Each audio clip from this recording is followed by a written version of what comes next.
Welcome to Thrive at the Top, a podcast for leaders in high-pressure industries who refuse to trade performance for well-being.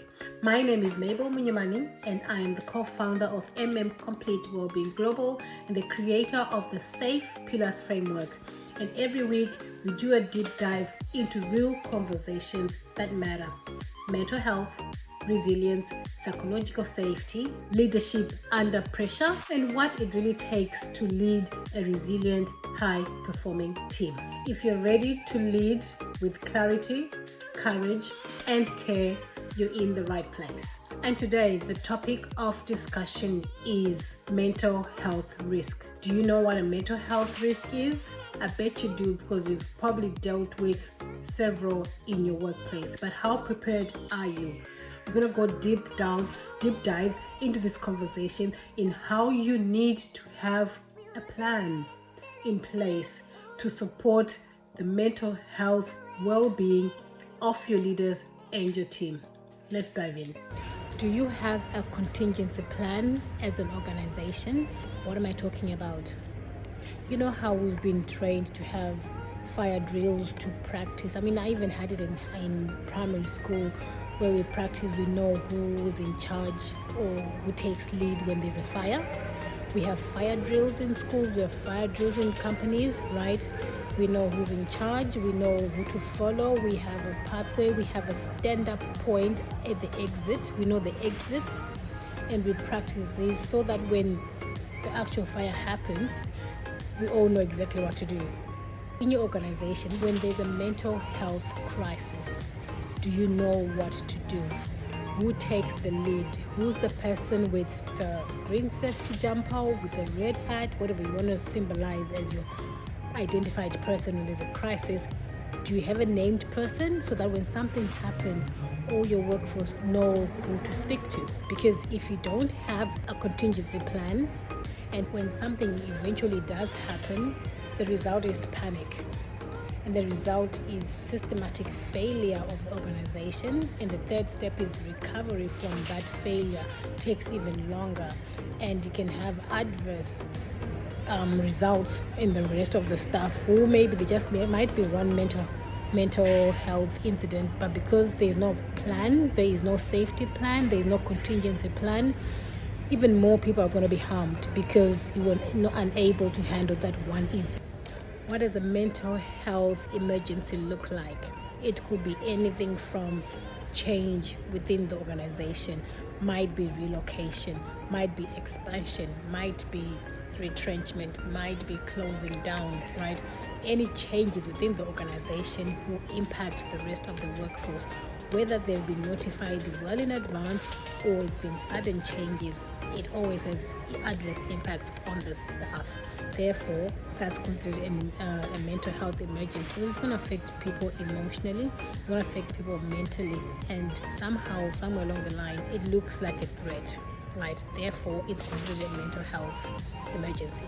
We can also go in deeper and talk about more adverse mental health emergencies. For example, there's an accident that's happened within the work environment.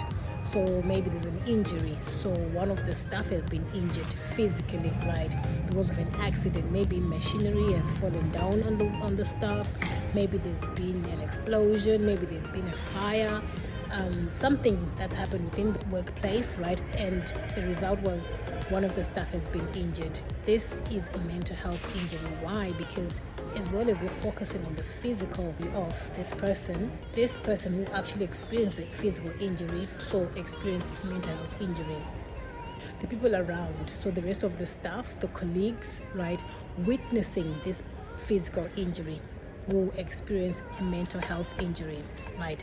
So someone bleeding, head injury, any leg bleeding, loss of a limb, right? That's huge. That can have adverse mental health impact on the rest of the team observing or witnessing the situation. This happens a lot in in industries where they're more high risk. For example, mining, where there's been incidences where machinery fell on your work colleague, right?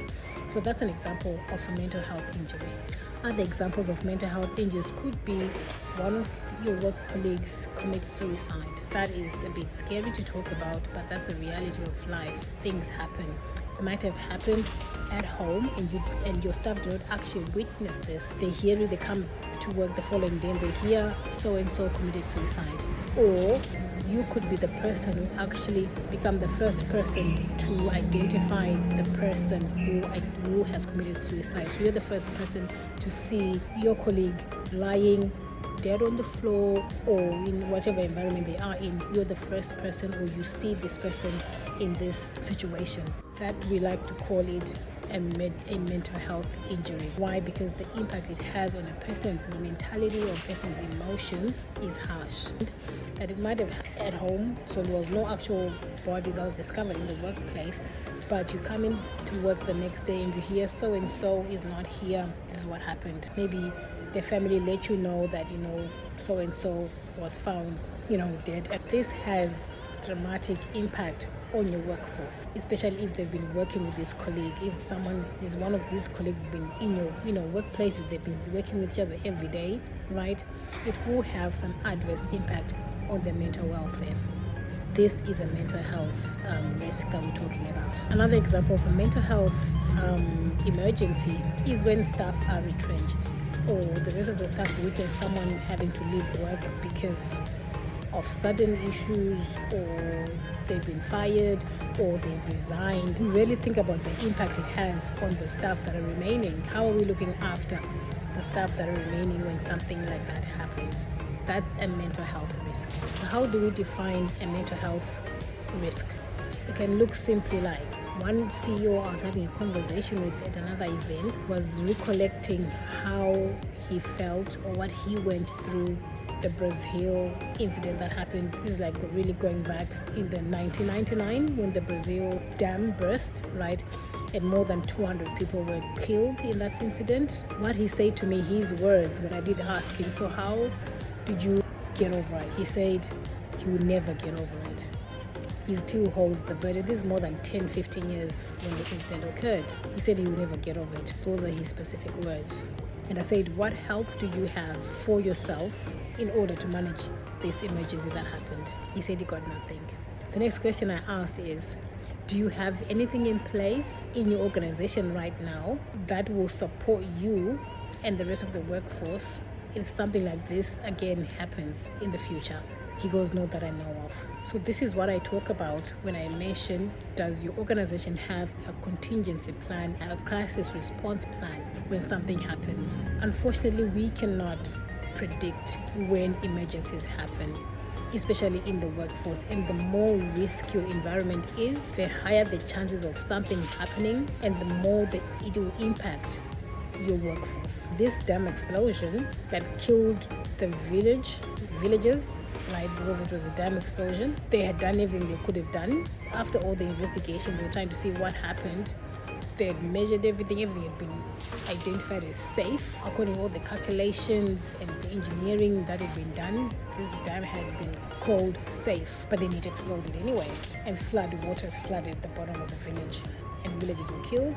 So even when we are prepared, we cannot counteract any possibility. There's going to be something that always happens. So what do we do as responsible human beings is we plan for the worst. And like I said, especially the higher the risk of the industry, the more robust your contingency and your crisis plan has to be. Why? So that you minimize the impact it has when that happens, when the situation happens. It's not that when you put a preventable plan in place, it's not that you're saying it's never going to happen, but how you respond when the crisis happens, because you're more prepared, it's going to impact the rest of the workforce not as much because you're prepared. The impact it has on the workforce, the impact it has on the general operationalization of the company, and you moving forward post the incident will be easier. That's why you need a contingency plan. That's why you need a crisis plan. So who's taking care of the mental health of your team when crisis happens? If you don't have a contingency plan, you cannot have your CEOs still struggling 10, 15, 20 years later. He mentioned to me that he's got his colleagues in prison right now. And for him, I could tell it's still an emotional burden for him 10, 15 years later. The body, when it goes through endured process of handling emotions and stress and pain and anxiety and stress, you're doing yourself adverse risk for your body, because your body is not designed to stay in fight flight mode for prolonged periods of time. In order to manage your staff and to keep them as well as possible, you need to have a crisis response program, and leaders need to be knowing what to do when something happens. So you have a pre-program, you have a program during the crisis, and you have something post to mentally support your team. And we like to call this a resilience plan, so that the organization can get back to normal operationalization as quickly as possible. So we can minimize the cost, we can minimize the impact it does to your workforce and to the wider community. Because this example I mentioned, it only did not just affect the workforce, it also affected the community, the villages. So if you want ethical, sustainable plans in place, we do have this in safety, we do have this in all our planning. It's time we put mental health resilience planning in place so that your staff are safe, costs are minimized, impact of injury are reduced, and your staff recover quicker and easier and get back to normal as quickly as possible. If you're looking for an organization that can help you have a crisis plan, train your organization into how to get ready for the crisis, how to prepare for the worst, so that when the worst does happen, you are prepared, then I'd like to get in touch with us. We'd love to partner with you. Get in touch with Complete Wellbeing Global. We're a team of experts that will help you develop your resilience program, that will help you create your contingency plans, that will help you develop your resilience plans so that your team can be ready for the worst, so that your team can be less impacted and get back to normal as quickly as possible. Thank you for tuning in to Thrive at the Top. And if you found this conversation valuable, please share, like, comment, and share this with another leader who might need this. And if you are leading a team and you're wanting support in mental health, resilience, and psychological safety, head to the show notes and book your workplace safety and resilience consultation. Until next time, lead well, live well, and don't just survive at the top. Thrive.